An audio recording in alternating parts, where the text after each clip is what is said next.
Advertising has always been a reflection of its time. It shows us not only what products people bought, but also what ideas and stereotypes were considered normal. In the early to mid-20th century, many ads relied on themes that today would be seen as offensive. Sexist portrayals of women, racist caricatures, and even misleading health claims were common. What's striking is how casual these ads were. They ran in major magazines, on billboards, and later on television, presented as everyday marketing. In this video, we'll look at some of these vintage ads. Each one is an example of how cultural norms shaped advertising and why these messages would be impossible to publish in the same way today. Our first example comes from the 1940s, when cigarettes were one of the most heavily advertised products in America.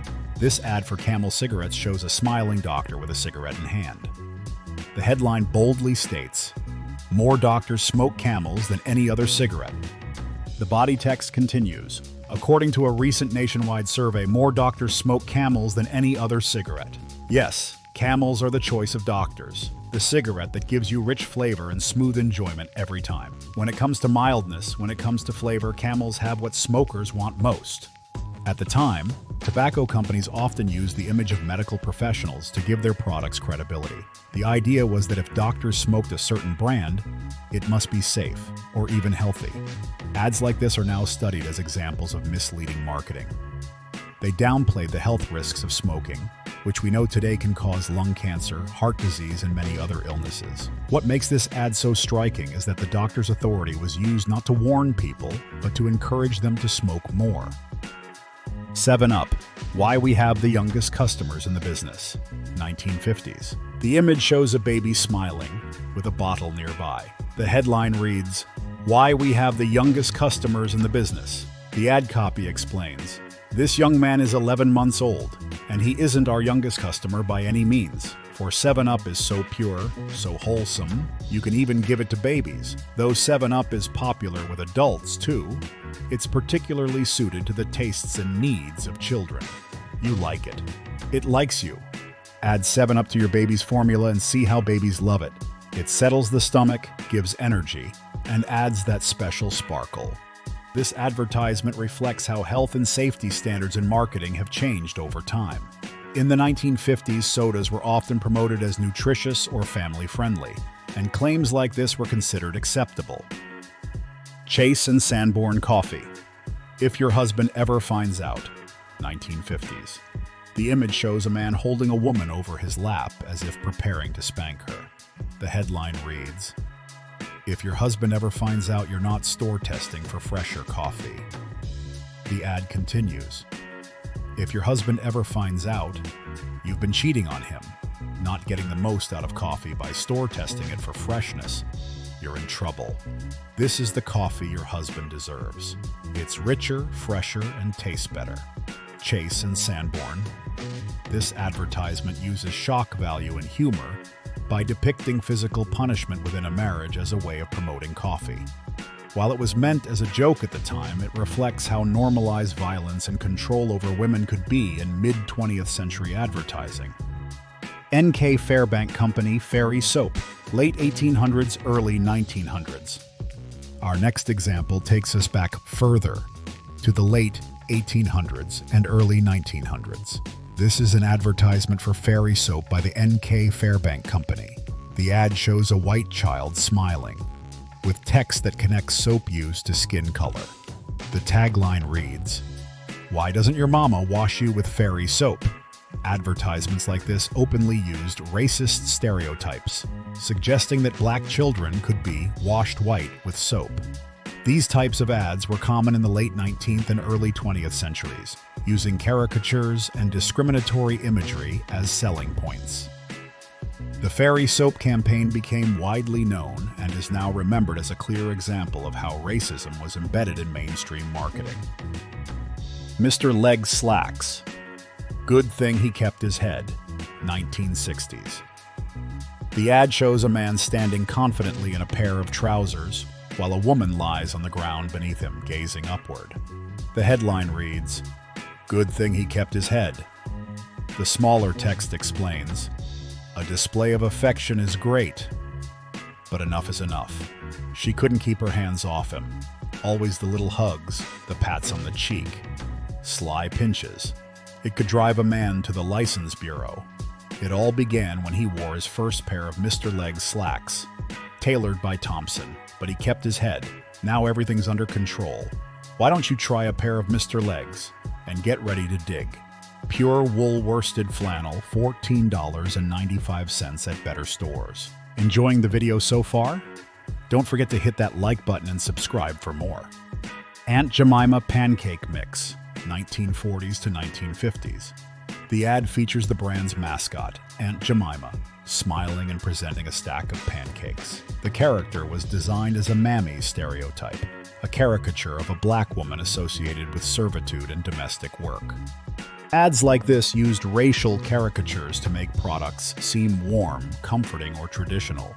Aunt Jemima was presented as a cheerful figure who symbolized home cooking, but the imagery reinforced stereotypes that were common in American culture at the time. The character remained on the brand for over a century before being retired in 2020, as companies began moving away from racially stereotyped imagery. Tipalet cigarettes. Blow in her face. 1960s. The image shows a man blowing smoke directly into a woman's face, while she leans toward him with a smile. The headline reads, "Blow in her face and she'll follow you anywhere. Hit her with tangy Tipalet cherry, or rich grapey Tipalet burgundy, or luscious Tipalet blueberry. It's wild. Tipalet. It's new, different, delicious in taste and in aroma. A puff in her direction and she'll follow you anywhere. Oh yes. You get smoking satisfaction without inhaling smoke. Do yourself a flavor. Make your next cigarette a Tipalet."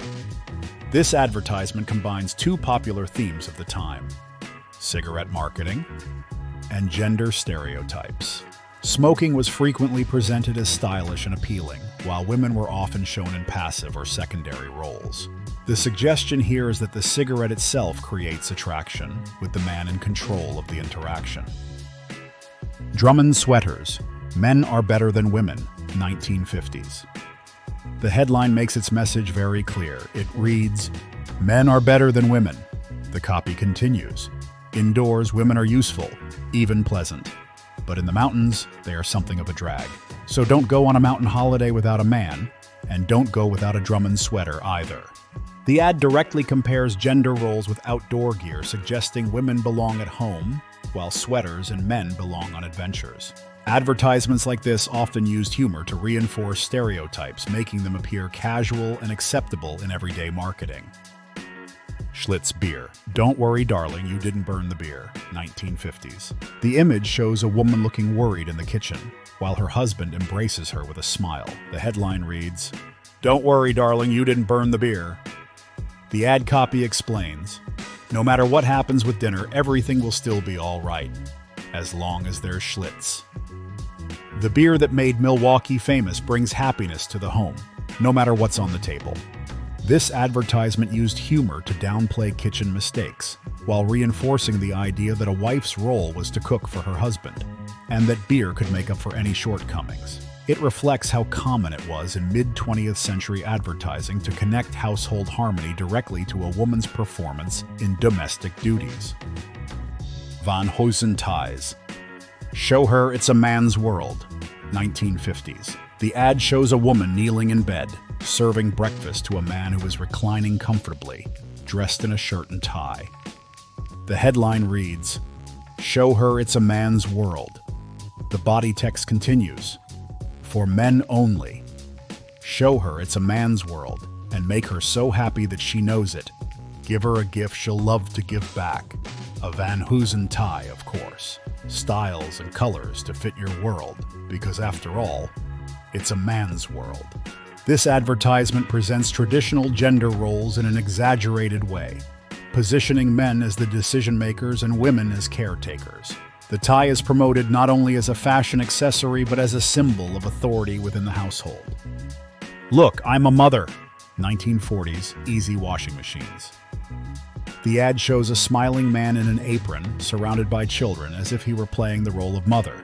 The headline reads, "Look, I'm a mother." The text begins with, "The doctor says Helen can get up tomorrow. And boy, will I be glad to get back to the office. I'll never again argue that Helen's job is easier than mine, but I'm sure of one thing. Wash day just can't be as tough since she got her easy spin dryer." The ad then explains how the washing machine handles large loads quickly and saves time on chores. It even concludes with a line from the husband's perspective. "I've learned one thing. It pays to get your wife the best appliances you can buy, especially when you get a top-notch value like the new Easy Spin Dryer." This advertisement mixes humor with traditional gender expectations. By showing a man temporarily in the homemaker role, it reinforces the idea that household labor was primarily considered women's work, while promoting the washing machine as a way to make her job easier. Plymouth. Plymouth is the 1940 beauty, 1940s. The headline declares, "Plymouth is the 1940 beauty." The ad highlights the car as stylish and elegant, using the glamorous couple as symbols of success. But in the background, the imagery includes a black porter carrying luggage, a reflection of how racial stereotypes and class divisions were casually incorporated into advertising during this period. This ad not only presents the Plymouth as a status symbol, but also reinforces the social hierarchies of the time, using race and servitude as part of the visual storytelling. National Airlines. "I'm Joe. Fly me," 1970s. The campaign featured a smiling flight attendant alongside the slogan, "I'm Joe. Fly me." The ad was part of a larger series, each using the same format, introducing a flight attendant by name, then inviting customers to fly her. The double meaning was intentional. National Airlines openly used innuendo to attract attention and stand out in a competitive travel industry. The campaign was widely recognized at the time for its boldness, but it also sparked protests from women's groups who argued that it reduced airline attendants to objects of desire rather than professionals. Weyenberg Massagic Shoes. "Keep her where she belongs," 1970s. The headline, printed boldly at the top, reads, "Keep her where she belongs." The visual shows a woman posed on the ground, smiling gently, with the man's shoe as the centerpiece of the ad. The shoe is framed not just as a product, but as a symbol of status and control. This advertisement is often cited as one of the most striking examples of how gender roles were directly reinforced through product marketing. The woman is not the focus of the ad, the shoe is, and her placement literally on the floor beside it visually reinforces the message in the headline. Jell-O. Mammy sent this ovah, 1920s. The title itself is written in an exaggerated dialect, a racist caricature meant to imitate how African Americans supposedly spoke. The ad shows a black servant child presenting a tray of Jell-O to a wealthy white woman, reinforcing the plantation myth and domestic stereotypes that were common in ads of this era. Jell-O was marketed as America's most famous dessert, but ads like this relied on offensive imagery and stereotypes to appeal to white consumers. Today, this ad is a striking example of how racism was used to sell everyday products in the early 20th century. Van Heusen shirts. "It's daring, it's audacious," 1950s, 60s. This Van Heusen shirts advertisement from the 1950s. 60s takes a bold approach, but not in the way we'd expect today. The ad begins by showing a man spanking a woman with the caption, "It's daring." Next, it describes, "It's audacious," paired with an image of a man overpowering a woman in a kiss. And finally, the tagline, "It's the bolder looking shirts." The campaign links flashy colors and bold fashion choices with dominance, control, and masculinity, ideas that were heavily emphasized in mid-20th century advertising. Glen Oaks slacks. "The game is Broomsticks," 1960s. Here's a 1960s ad for Glen Oaks slacks with the headline, "The game is Broomsticks." The imagery shows a group of men, all dressed in Glen Oaks pants, playfully circling around a woman dressed in underwear. The body copy reads, "Ring around Rosie," or Carol, or Eleanor, etc. fun, but you can only play if you wear Broomsticks slacks, hop sacks, twists, twills, flannels, and blends of acrylan and rayon for permanently pressed good looks, play styles, game colors, to help make you a winner. But if you don't want to play our way, take off our pants and go home. The concept here used fashion and a party game theme to sell slacks, mixing humor in social settings with product promotion. Mr. Leg Slacks, 1960s. Perhaps one of the most infamous ads of all comes from Mr. Leg Slacks in the 1960s. The line declares, "It's nice to have a girl around the house." The illustration shows a woman portrayed as a tiger skin rug, while a man stands over her in his Mr. Legs pants. The ad continues. Though she was a tiger lady, our hero didn't have to fire a shot to floor her. After one look at his Mr. Legs slacks, she was ready to have him walk all over her. That noble styling sure soothes the savage heart. The campaign equated dominance over women with masculine style, making it one of the clearest examples of sexist imagery used in fashion advertising. Pitney Bowes Postage Meter. Is it always illegal to kill a woman? 1940s to 50s. The headline asks a shocking question. Is it always illegal to kill a woman? The imagery and the text describe the frustrations a businessman might face with a secretary who makes mistakes typing addresses or preparing envelopes. The ad then suggests that the solution is the Pitney Bowes Postage Meter, which makes mailing more efficient and error-free. Pitney Bowes meters make mailing so simple that even the office girl can't go wrong. No more errors, no more delays, just fast, accurate postage every time. The dramatic headline was meant to be humorous and eye-catching, but today it is remembered as an example of how casual stereotypes and even violent phrasing were used in marketing to grab attention. Eastern Airlines, presenting the losers, 1960s. This ad from Eastern Airlines in the 1960s ran with the headline, "Presenting the Losers." The image shows a large group of women, all presented as the applicants, who didn't make it through the airline's hiring process. The copy begins, "Pretty good, aren't they? We admit it, and they're probably good enough to get a job practically anywhere they want, but not as an Eastern Airlines stewardess." The ad continues, "We pass up around 19 girls before we get one that qualifies. If looks were everything, it wouldn't be so tough. Sure, we want her to be pretty, don't you? That's why we look at her face, her makeup, her complexion, her figure, her weight, her legs, her grooming, her nails, and her hair. But we don't stop there. We talk, and we listen." The overall message promoted the airline's strict standards for stewardesses, mixing beauty, personality, and intelligence as the criteria for who would serve on board.